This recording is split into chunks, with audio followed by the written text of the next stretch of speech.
And this morning, President Trump comes out firing in the wake of a New York Times report yesterday, blasting it as another instance of fake news. Mr. Trump insisting that he instructed his White House counsel to fully cooperate with the Mueller investigation because he has nothing to hide. He tweeted this today. The failing New York Times wrote a fake piece today implying that because White House counsel Don McGahn was giving hours of testimony to the special counsel, he must be a John Dean type rat. But I allowed him and all others to testify. I didn't have to. I have nothing to hide and have demanded transparency so that this rigged and disgusting witch hunt can come to a close. So many lives have been ruined, the president writes, over nothing. McCarthyism at its worst. Yet Mueller and his gang of Dems refuse to look at the real crimes on the other side. Media is even worse. My next guest this morning has said he is confident McGahn did not provide any evidence that is remotely harmful to the president. Joining me right now is Rudy Giuliani, President Trump's attorney. Mr. Mayor, it's always a pleasure. Very nice to see you, Maria. Good to see you. Give us a status check where the investigation with the special counsel stands today. Well, it should be over.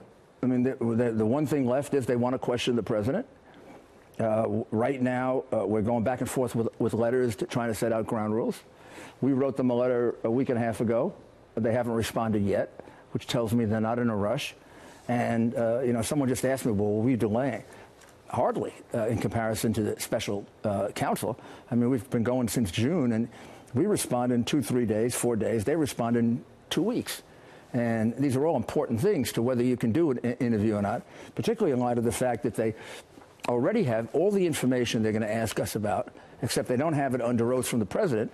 So then we get very nervous that they're trying to trap him into perjury, which is not supposed to be what they're doing. They shouldn't be trapping people into a crime.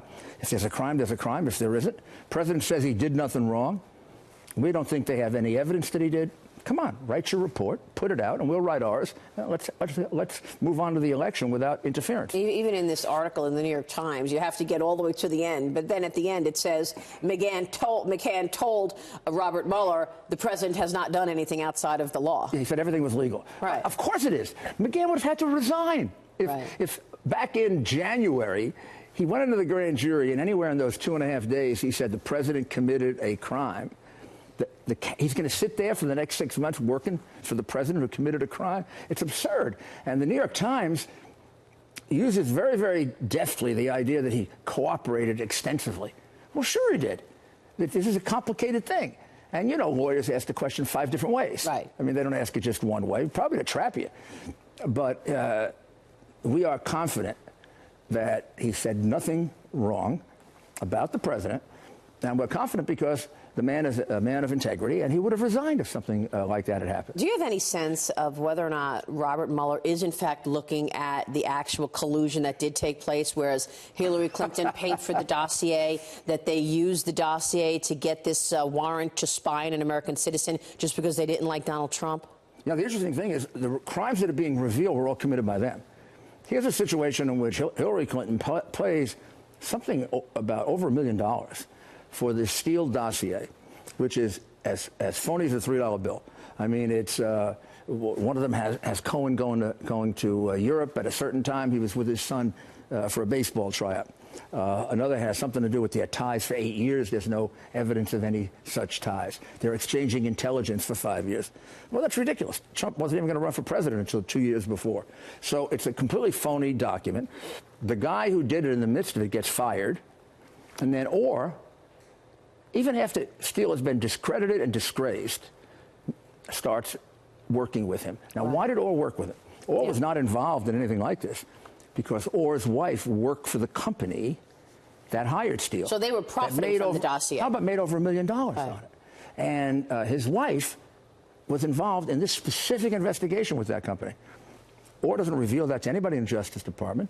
Worse than that, when they submit applications for warrants for FISA wires, they don't say that it's based on paid-for Oppo research. They make it sound like it's based on intelligence, and they never correct it, even when they find out. Right. Now, those are all perjuries. These are all really important parts to an overwhelming narrative that has been put out there. And I wonder if the president is going to declassify the documents related that's up to him. To the Trump-Russia narrative. I mean, isn't that the only way the American people are actually going to understand what took place here? Well, yes. I mean, no, you could find it other ways, but it's pretty critical to it. And it would end the speculation quickly one way or the other. I think the president, has to make that decision with his counsel. In this case, with Emmett Flood, who, for purposes of this investigation, is the White House counsel, not McGahn. McGahn basically is recused from that because he was a witness, which is fine. And I think the president has to decide that. You and I can have feelings about it, but he has to decide it. But the fact is, we know enough about it now to know that crimes were committed. Perjury. If there was any collusion with the Russians, they're the ones who did it, and there's evidence of it. Well, what about that? I mean, does Robert Mueller need to see the DNC server? I mean, where is the server? How is Robert Mueller going to get his hands on all of the information pertaining to the election in 2016? The Justice Department and the FBI never asked to see the server. It's been given to them. It's been given to them in bits and pieces on a report done by an outside agency that worked for them. So, I mean, that's a totally this really blows my mind thing to do. Because let's say, I mean, I was at the Democratic National Convention, and I remember what happened on that day of the convention, the day one of the convention. It was Debbie Wasserman Schultz's convention. Right. And she gets hacked. All her emails are out showing an obvious sort of favoritism to Hillary Clinton and just blowing off Bernie Sanders. Everything's out, and now we know what happened. Right. She's forced to resign. And so there you have, at the Democratic National Convention, a complete turnaround. We were only talking about Debbie Wasserman Schultz emails for a few minutes, and when all of a sudden the conversation changes to Trump, Russia, potential collusion. Well, that then gets to Peter Strzok and ultimately Brennan, because this whole investigation started as soon as they knew that the Hillary thing was going to fizzle out. They probably didn't anticipate that Comey was going to damn her with faint praise by saying, I'm not going to prosecute her, but she did all these things that amount to crimes.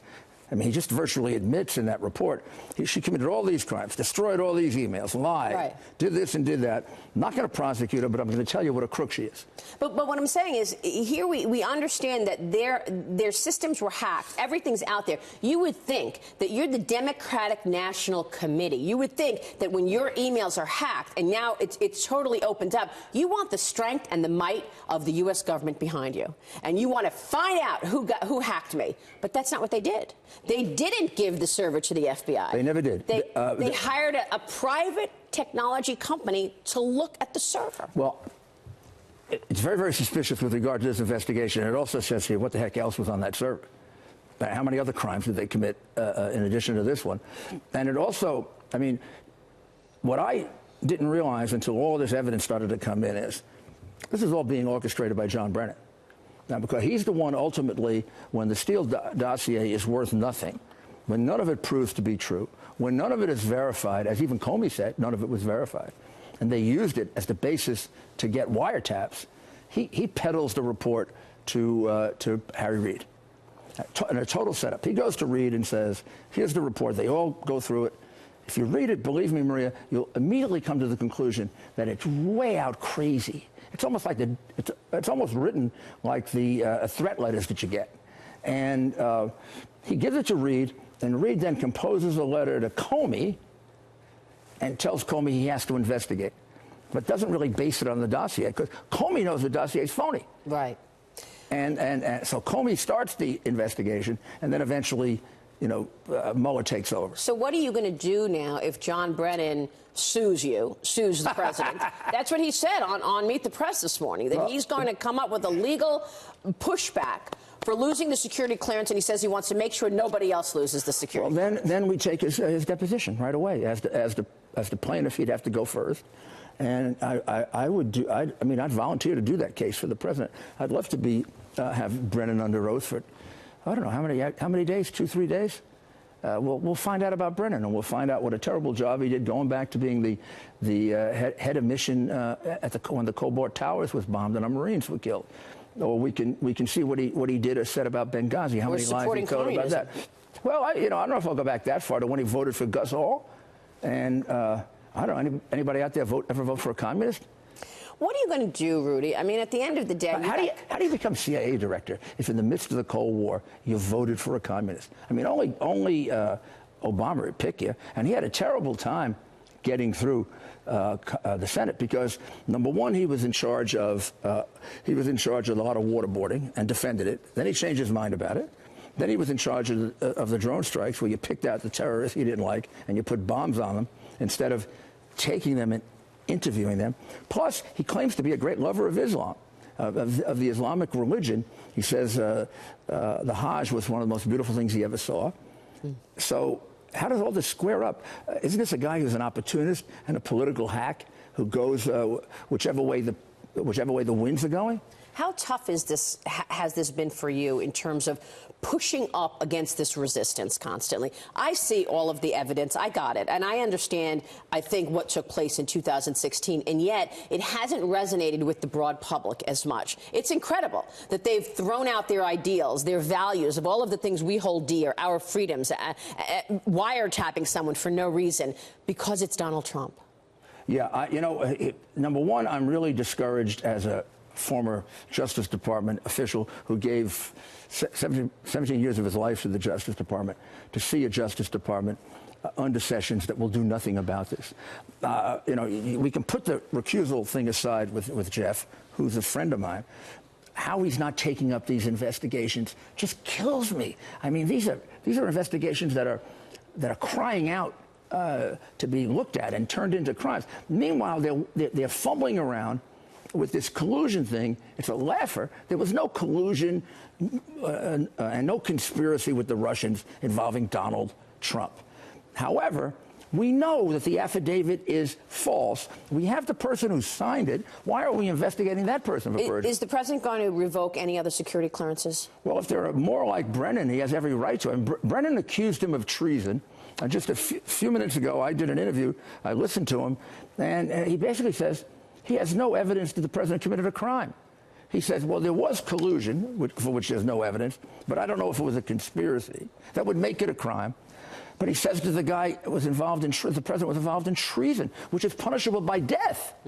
So this is an out-of-control political hack. And for someone to be saying that, knowing that he has security clearance, you're sort of suggesting that you know something. Because you've got access to this. Let me ask you this. You mentioned Jeff Sessions. Should the president fire Jeff Sessions? President should not fire anyone right now because it would take focus off of how their case is falling apart. But why isn't he doing his job then? You just said it. Sessions. Why isn't Sessions doing his job? You're going to have to ask him. I don't know. These don't stand in the way of anything he's accused himself of. Will he fire him after the midterms? I don't know. But, I mean, the main thing is let's get this investigation over with, and then the president can take whatever action he believes is necessary, which is up to him, not me as his lawyer. The only thing I'd like him to give me is defense of that lawsuit that Brennan is going to bring, because I think my payment for this investigation and my representation of the president is to get to depose John Brennan, one of the biggest frauds in the history of this country. Make your day. Make your day. Rudy Giuliani, it's good to see you. Thank you. Thank you so much.